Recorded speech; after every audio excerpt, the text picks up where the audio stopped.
clean. But your next comic coming up, he volunteers here at Steel Stack. He also was on the team Verbal Cursive, and he's very excited to be on the show with us tonight. Please welcome Chip Beaupre.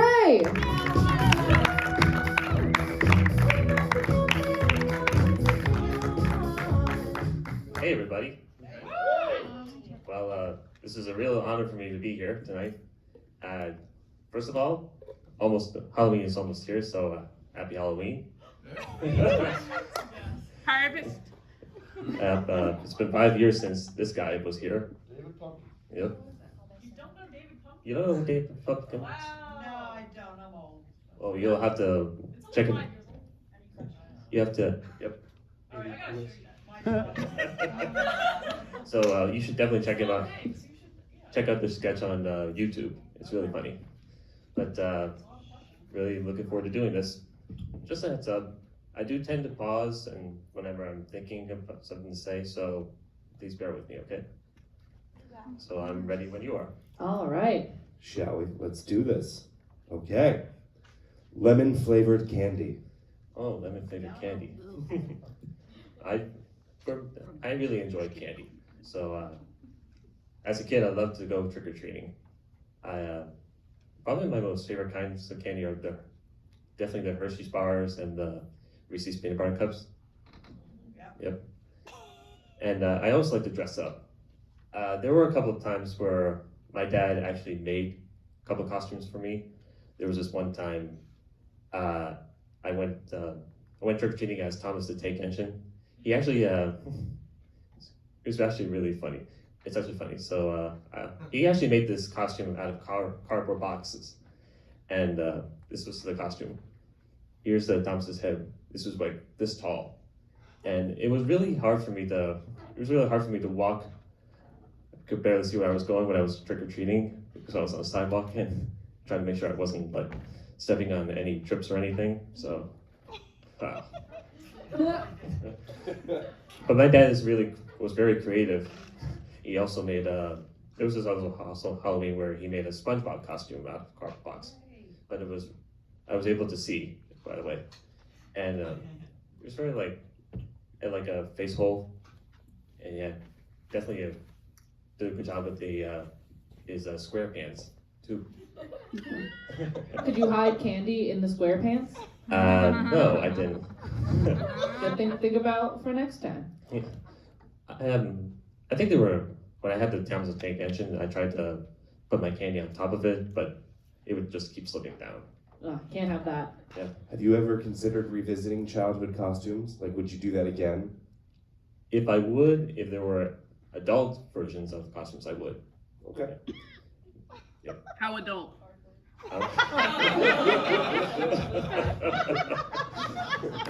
You ever had any? Did you have a favorite costume, guys?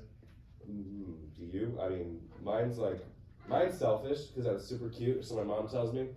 When I was like 2, I was a pumpkin for Halloween, but it was basically just a garbage bag full of newspapers, and they put like a masquerade mask on me and put green like slime in my hair. Love this. No lie, I'm considering doing it again this year, except I had no pants on, just feet. So this year I'm gonna have to expose my Italian legs to everyone. So it's cool. Yeah. I was just like a mermaid most times because it would be that I'd forget to create a costume and then I could just really quickly draw some clamshells and then tape them to a shirt and we were good to go. So really it looked more like Mermaid Man from SpongeBob, but yeah, but I tried. Chip, were you like a pillowcase guy for trick or treat or the pumpkin? Definitely the pumpkin. The pumpkin? You guys had those options? I was given a plastic bag and said, good luck, don't break this. I think there was also one time I had a bucket. 370s is what pillowcases. There was this one time I had Pillowcases, what we did. a bucket that had like characters from Rugrats too. Oh, nice. Yes. Nice. What about, just curious, what are your thoughts on, this is a controversial candy at Halloween, Tootsie Rolls, yay or nay? Tootsie Rolls. I'll definitely go with chocolate. I like chocolate, but probably not the fruit flavored ones. Okay. I agree. And I do like the Tootsie Pops. Okay. No. Yeah. Fair, fair. I like the definitely love the commercial. How many licks does it take? 1, 2, 3. You ever tried it? I tried to. Well, it takes more than 3 licks, you know. But I was Yeah. able to get to I hear the. you. 3 and I'm out. Like, this is too much work. I was able to make it all the way through and get that Tootsie Roll. Yeah. I had a teacher in high school that would give us Tootsie Pops when we wrote essays in class.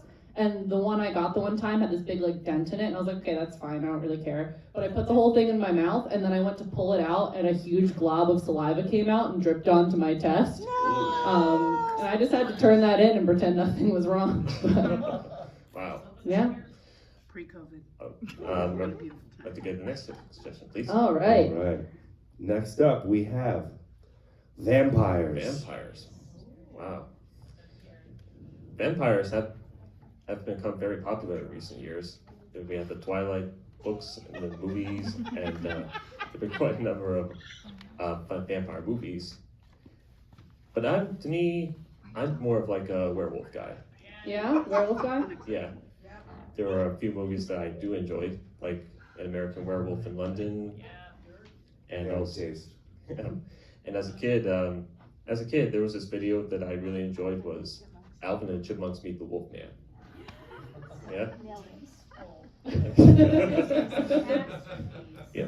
There's nothing like a classic crossover between singing chipmunks and a universal monster.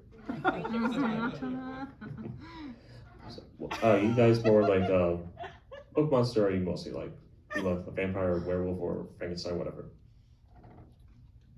I mean, I feel like when I wake up, that's a different answer. But normally, I don't know. I tend to like vampires the most. I didn't quite like them from Twilight on because then they got all broody and emotional. Not feeling that. I just want them to be intimidating and eat people. I don't want to know what your feelings are. You know what I mean? I think The Lost Boys is a good vampire movie. And that's... What'd you say? Dusk Till Dawn. Thank you. That's also a great one. George Clooney, baby. No emotions, no feelings. We're just gonna eat people. That's it. So I don't care. So all that to say, vampires. I don't know where I was going with that. So Yeah. I think, I like the concept of fairies. They're pleasant. Does that count? the fairy monster. Yeah, I guess they're not really a monster, but I was thinking more just like fictional creatures. There's nothing wrong with that. Okay, thanks, Jen. So in American Werewolf in London, the transformation scene was probably the best ever. And in the movie, they did 3 versions of Blue Moon. It was like in the middle during the transformation scene, they used very nice rendition of Blue Moon. So the character was like just sitting down reading a book, had like nothing going on, and then all of a sudden, Jesus Christ! He starts turning to werewolf just like that. Yeah, in there. Most werewolf transformations start to feel up very slowly, but it just went into pain like that and already started sweating up like a pig, and he even stripped down and he was completely naked. Wow. You ever seen it? I highly recommend seeing American Werewolf in London. It's a really classic werewolf movie. All right. Well, Chip, are you ready for your audience suggestion? Yep. All right. Your suggestion is monkeys. Monkeys. Mm-hmm. You know, actually, there was this very interesting story about that. Back in 2008, I went outside of the U.S., visited a different country for the first time. My family and I went to Thailand and China for 2 weeks. The first week we spent in Thailand, and while we were staying at a resort at one of the islands in Thailand, and on our walk all the way to town, we run into wild monkeys. I'm not kidding. It was probably the first time encountering wild animals like that. And as we come to one of the beaches, some of my family members spend like an hour observing those wild monkeys, and I mean they were really nice and very cute, but I was getting kind of bored of seeing them. Because I was like in a hurry to get to where we were supposed to go, but I didn't want to hurt anybody's feelings, you know? Especially the monkeys. Yeah, monkeys have feelings. Yeah. It's true. That's incredible. I would be so excited to see monkeys. Yeah, I get it. They're monkeys. Let's go. Come on. Yeah. That's what you're thinking on the inside. Yeah. And we also rode on elephants too, and it was probably the most amazing thing I ever did. Did you take the elephants to get to where you were going? No, someone else did that for Oh, us. okay. Have you ever encountered any wild animals besides deer? Oh, mine was going to be a deer story. The only monkey I've ever seen, when I was 8 years old, I was in Epcot in Disney World, and Davy Jones was performing live, and I got to see that when I was 8. Davy Jones is a member of the Monkees, Not- which Oh. we're playing at Wind Creek tonight, actually.